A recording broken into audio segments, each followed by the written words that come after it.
ध्यानाभ्यास के लिए कृपया अपने नेत्रों को बंद कर लें। अपना मुख अपनी ओर करें।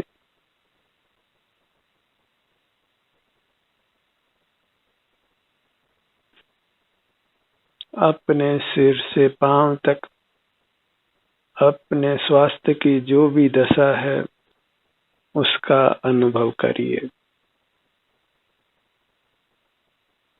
उसी में आप वीतराग रहते हैं, स्वस्थ रहते हैं, सुखी रहते हैं।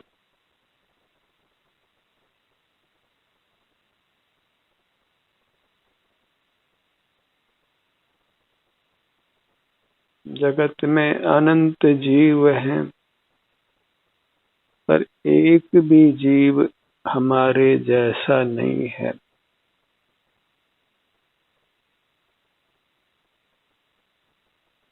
हमसे कुछ श्रेष्ठ है या हमसे कुछ हीन है। दो जीवों में भी एक जैसापन संसार में नहीं होता। जो अपने में से श्रेष्ठ है उसको देखते हुए हमें पामरता का भाव पैदा होता है। मन में खेद होता है, विषाद होता है स्वतः ही। और जो अपने से हीन है तो हमको उसको देखते हुए हर्ष का भाव पैदा होता है, मान कषाय होती है। दोनों स्थितियों में हम वीतराग नहीं रह सकते हैं। हर्ष का भाव, विषाद का भाव दोनों ही हमारे स्वास्थ्य को खराब करते हैं, हमारे सुख को छीनते हैं, नष्ट करते हैं। अधिक हर्ष की स्थिति में और अधिक विषाद की स्थिति में हृदयाघात होता हुआ देखा जाता है, जीवों का मरण होता हुआ देखा जाता है। इसी प्रकार बाह्य लाभ के होने पर हर्ष का भाव पैदा होता है और बाहर में हानि होने पर हमें खेद का अनुभव, विषाद का अनुभव होता है। और दोनों स्थितियां हमारे स्वास्थ्य को नष्ट करती हैं, हमारे सुख को नष्ट करती है। बहिर्मुखता में हम वीतराग निष्कषाय नहीं रह सकते हैं और वीतराग रहने, निष्कषाय रहने से ही हम स्वस्थ रहते हैं, सुखी रहते हैं। अपने सन्मुख रहकर ही जीव वीतराग रहता है, निष्कषाय रहता है और उसी से उसको उत्तम स्वास्थ्य की प्राप्ति होती है, उत्तम सुख का अनुभव होता है। इसलिए बस अपना अनुभव करते हुए वीतराग रहिए, स्वस्थ रहिए, सुखी रहिए। अपने ध्यान को अपने सिर से पांव तक यही बनाकर रखिए। कोई दूसरा हमारा विषय नहीं हो तो फिर आप राग द्वेष से, कषाय से मुक्त रहते हैं, वीतराग रहते हैं, स्वस्थ रहते हैं, सुखी रहते हैं। अब निर्णय हमारा है कि हमको बहिर्मुख रहना है या अंतर्मुख रहना है। स्वस्थ और सुखी रहना है तो अपने अंतर्मुखी रहना होगा।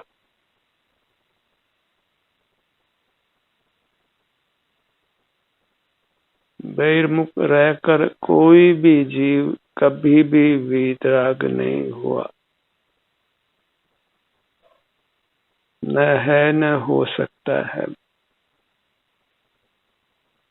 बाह्य पदार्थ का ज्ञान करें और वीतराग रहें, राग द्वेष नहीं करें, ये कदापि संभव नहीं है। बहिर्मुखता में कोई कहे कि साक्षी बनकर रहिए, ये कदापि संभव नहीं है। कहीं न कहीं हमको कोई न कोई विकल्प, कोई न कोई राग द्वेष अवश्य होगा, हर्ष विषाद का भाव अवश्य होगा, और उससे हमारा स्वास्थ्य नष्ट होगा। हम कर्म से बांधे जाएंगे और बंधन में सुख नहीं होगा। मूर्त से बांधेंगे, अमूर्त स्वभाव हमारा प्रकट नहीं होगा। अपने सन्मुख रहना ही अपने वर्तमान स्वास्थ्य की स्थिति को अनुभव में लेते हुए रहना ही वीतराग रहना है, निष्कषाय रहना है, और वही मोक्ष का मार्ग है। उसी में हमको उत्तम सुख का अनुभव होता है। अब चुनाव अपना है कि हमको क्या करना है। दुनिया के ज्ञान सहित रहना है कि दुनिया के ज्ञान रहित रहना है।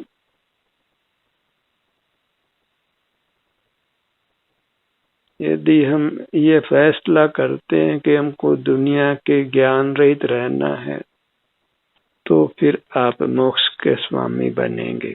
और कहीं न कहीं दिल के किसी भी कोने में दुनिया को जानने का भाव है, तो फिर जन्म मरण अवश्य होता ही रहेगा।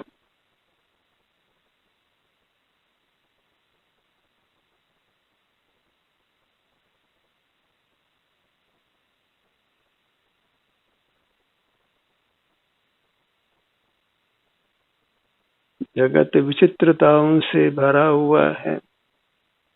पूरे ब्रह्मांड में जहाँ अनंत जीव हैं, हमारे जैसा एक भी जीव नहीं है। दो जीवों की अवस्थाएं एक सी नहीं होती संसार में। कोई हमसे अच्छा है अथवा कोई हमसे हीन है। अच्छा है तो हमको पामरता का भाव दुखी करता है, और कोई हमसे हीन है तो भी हमको मान कषाय का भाव उत्पन्न होकर दुखी करता है।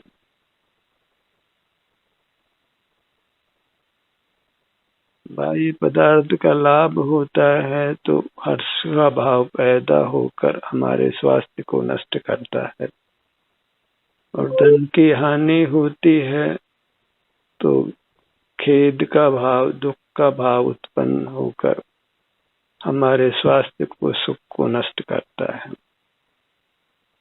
तो बहिर्मुखता में तो अवश्य ही स्वस्थ स्वास्थ्य नष्ट होगा, सुख नष्ट होगा। और अंतर्मुख रहते हैं, वहाँ कोई दूसरा नहीं है, तो फिर न हर्ष का भाव है न विषाद का ही भाव है। हम वीतराग रहते हैं, निष्कषाय रहते हैं, और जब वीतराग रहते हैं तो फिर उत्तम स्वास्थ्य को पाते हैं, उत्तम सुख को पाते हैं।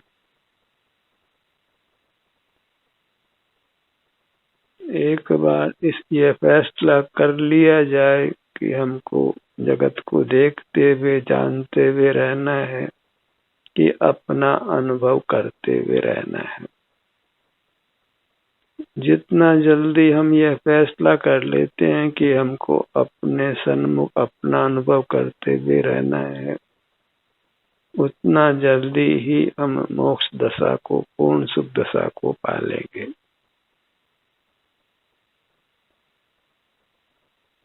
अंतर में देखते हुए, अपने सन्मुख होते हुए जो शांति हमको अनुभव में आती है, वीतरागता का भाव अनुभव में आता है, उसको पहचानिए। फिर उसी भाव से आकर्षित होकर अंतर्मुख रहिए, और इस प्रकार अपने स्वास्थ्य की रक्षा करिए, अपने सुख की रक्षा करिए।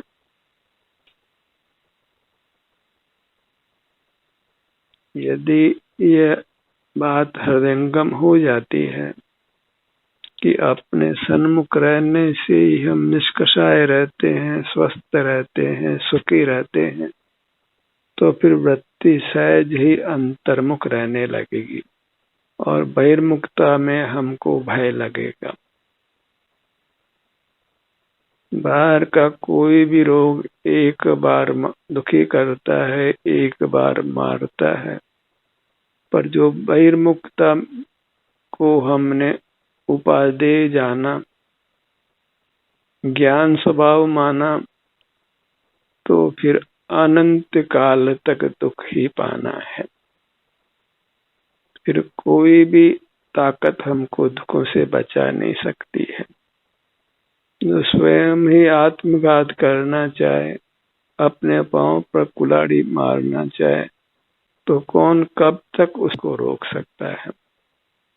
कभी न कभी तो वह आत्मघात कर ही लेगा, अपने पांव पर कुल्हाड़ी चला ही लेगा। तो जगत के जानने में खड़े नहीं रहना है, वही विषकुंभ है। क्योंकि जगत के जानने में हम कषाय सहित रहते हैं और कषाय हमारे स्वास्थ्य और सुख को नष्ट करती है। और जगत में एक भी जीव ऐसा नहीं है जो स्वस्थ नहीं रहना चाहता हो, सुखी नहीं रहना चाहते हो, पर उसको एक खबर ही नहीं है कि अपने सन्मुख रहने से हम स्वस्थ रहते हैं, सुखी रहते हैं। और प्रसन्नता के कारण ही हम अस्वस्थ रहते हैं, दुखी रहते हैं।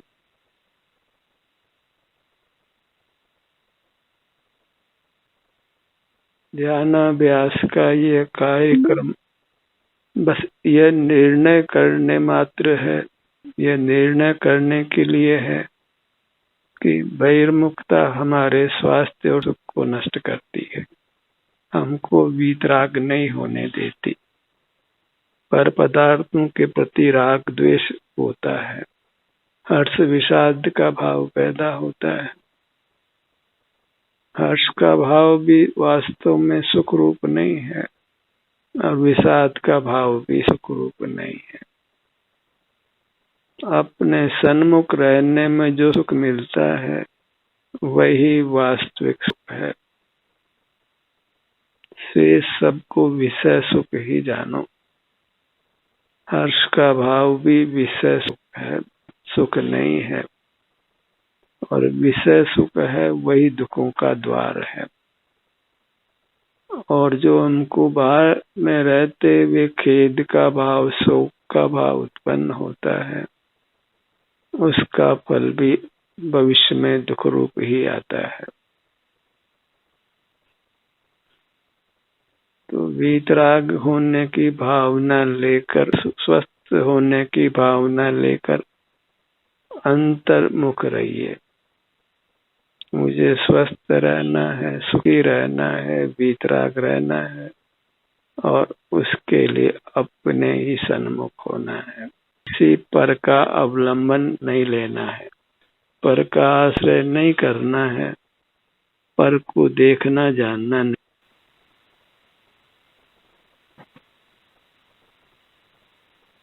समीचीन निर्णय होने से ही समीचीन मार्ग में गति होती है, और निर्णय के बिना फिर हम अंधेरे में ही जीते हैं, कोई मुक्त मार्ग नहीं बनता है। तो हमको निर्णय करना है, फैसला करना है कि क्या करना है। अपने सन्मुख रहना है कि जगत के सन्मुख रहना है।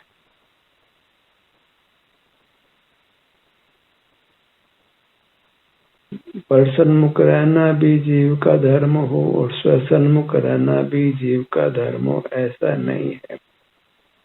पर सन्मुखता अधर्म है और स्वसन्मुखता धर्म है। पर सन्मुखता दुख का कारण है और स्वसन्मुखता सुख का कारण है। ये सब कुछ भली भांति निर्णित हो जाता है जो वास्तव में अंतर्मुख होने से ही होता है। और जब ये निर्णय हो जाता है तो मानो हमने दुखों का नाश कर दिया, मानो हमने संसार सागर को पार कर लिया। क्यों? समीचीन निर्णय होने के बाद चारित्र स्वमेव प्रकट होता है, स्वानुभव की दशा स्वमेव प्रकट होती है और उत्तम सुख का अनुभव स्वमेव होता है। अपने ध्यान को अपने पेट के भाग पर लाइए।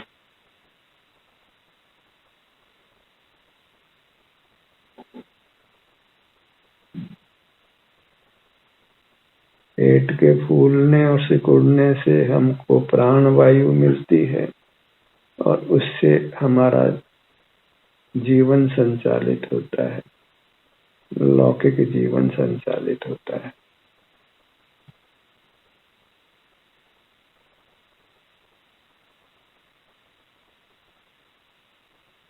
सिर से पांव तक अपनी मूर्त के अनुभव रूप रही है और इसी को ही देव दर्शन स्वीकार करिए। इसी को नियम जानिए, व्रत जानिए, महाव्रत जानिए।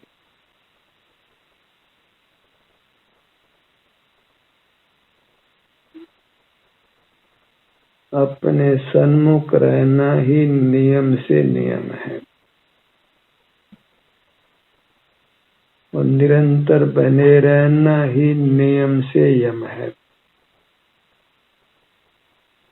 और परमात्म दशा उसका फल है।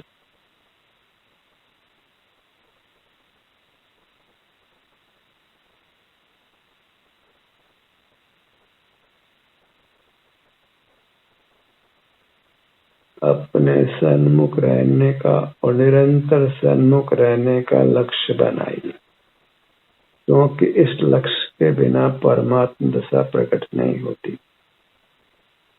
जीव अपने लक्ष्य के अनुरूप ही प्रयत्न करता है। लक्ष्य है वही हमारी चाहत है और जैसी चाहत होती है वैसा प्रयत्न स्वमेव होने लगता है।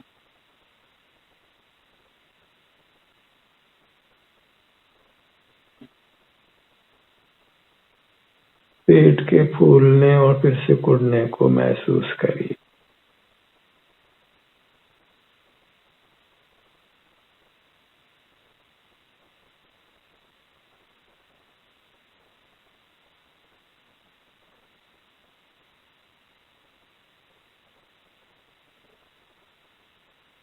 आत्म अनुभव करना रे भाई।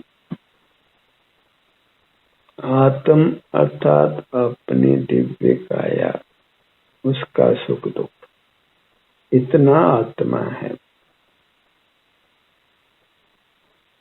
और दुख तो अभी है, अनुभव करने पर, सकल कर्मों का नाश करने पर फिर कभी भी बहिर्मुखता नहीं है।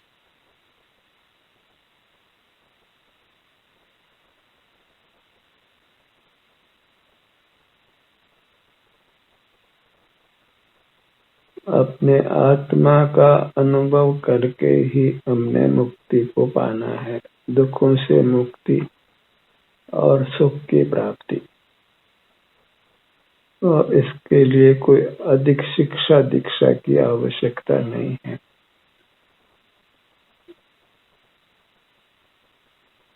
बाल गोपाल सबको अंतर्दृष्टि से उनकी अमूर्त काया कहो तो आत्मा कहो अनुभव में आ।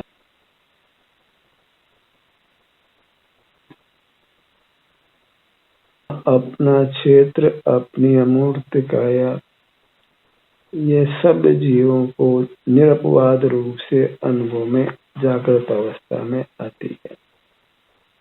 बहिर्लक्ष्य में भी उनके लब्ध ज्ञान में यह रहती है कि मैं यहाँ से यहाँ तक हूँ। अपने क्षेत्र से सब जीव अवगत रहते हैं। अपने अनुभव से शून्य लोक में एक भी जीव नहीं है। बस बहिर्लक्ष्य में ही आत्मा का अनुभव नहीं हो पाता है।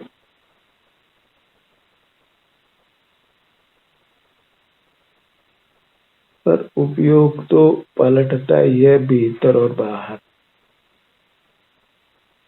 संसार दशा में न तो वह निरंतर बहिर्मुख रह सकता है और न निरंतर अंतर्मुख। तो निरंतर अंतर्मुख होने पर संसार दशा ही नहीं रहती है।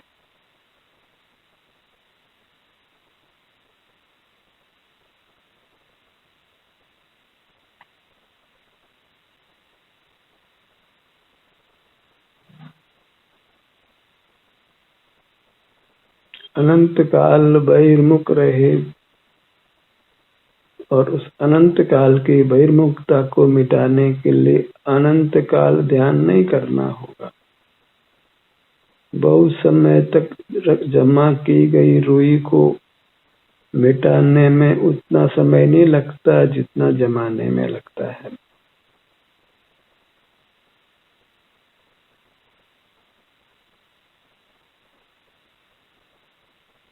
अनादि से संसार बढ़ाने का ही काम करते आए हैं, बहिर्मुख रहते आए हैं और अंतर्मुख रहने में कर्म के क्षय में फिर अनंत काल नहीं लगता है, अल्प काल ही लगता है।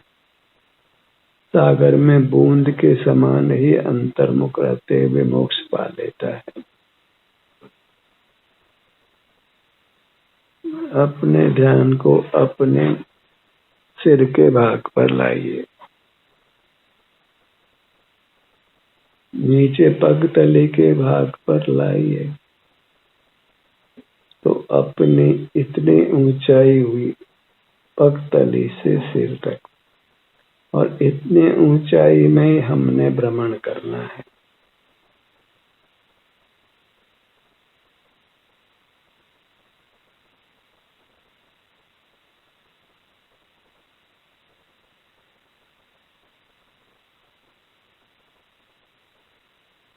हमारे लिए हमसे अच्छा दूसरा कोई भी नहीं है और दूसरे का फिर विकल्प ही नहीं करना है, क्योंकि उससे सिवाय हानि की कोई लाभ नहीं है।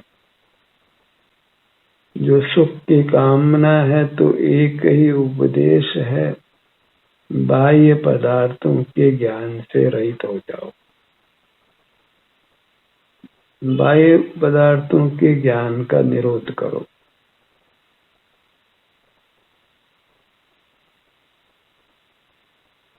ज्ञान के परिणमन से अवश्य विराग होता है और संसार के नाना दुख उत्पन्न होते हैं।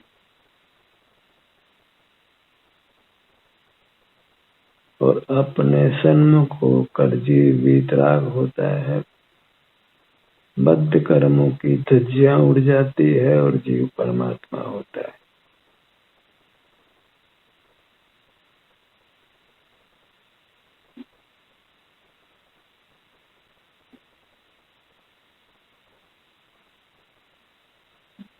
अपने मध्य भाग में, पेट के भाग में आइए।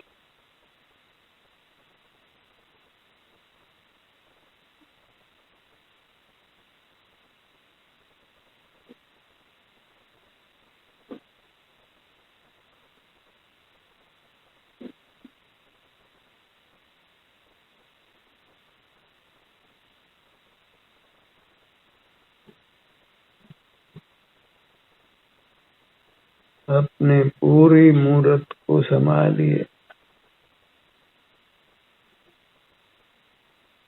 मूर्त का घना घना संबंध है और उसे घने मूर्त के संबंध को मिटाने के लिए हमें निरंतर अपने सन्मुख रहने का प्रयत्न करना।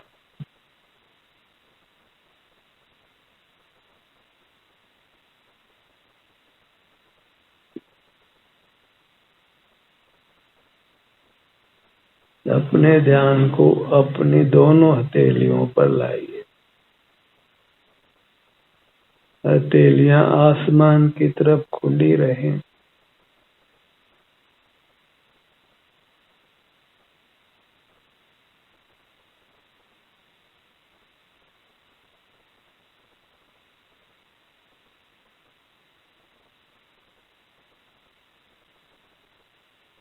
हर नया काम प्रारंभ करने से पूर्व अपनी मूर्त का अनुभव करिए। आपका वह कार्य अधिक श्रेष्ठ रूप से संपादित होगा।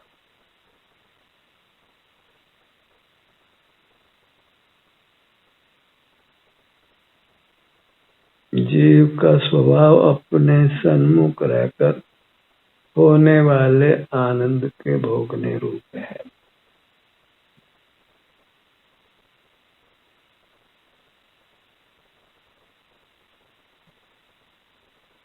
इस अनुभव का अभ्यास दिन रात करिए। पूर्ण लगन के साथ में, पूर्ण भक्ति के साथ में, पूर्ण होश में रहकर।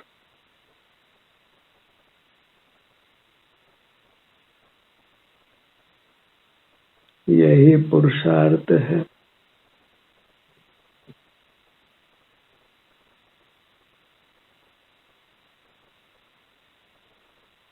यही स्वावलंबन है। उत्तम स्वास्थ्य और सुख पाने का यही उपाय है। ध्यान का सत्र यहीं समाप्त होता है। आपकी सहभागिता के लिए धन्यवाद।